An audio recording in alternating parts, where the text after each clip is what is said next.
Hello guys! In this video, you will learn how you can deactivate your Facebook account. So now, the first thing that you want to do is to open your Facebook account. And then at the top, you can see the menu icon. Just tap on that. And then scroll down until you see Settings and Privacy.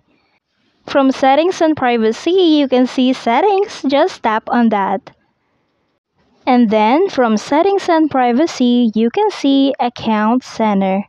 Just tap on that. From Account Center, you can see Personal Details. Just tap on that. And then you can see right here Account Ownership and Control. Just tap on that. After that, you can see Deactivation or Deletion. Just tap on that. And then select the account that you want to deactivate. Now again, just tap on Continue.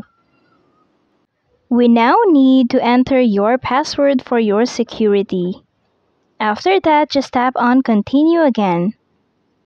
We now need to select the reason why you want to deactivate your Facebook account.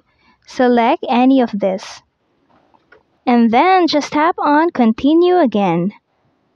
Now just tap on Continue. And that's it. I hope this video helped you out. Thank you for watching and don't forget to like and subscribe.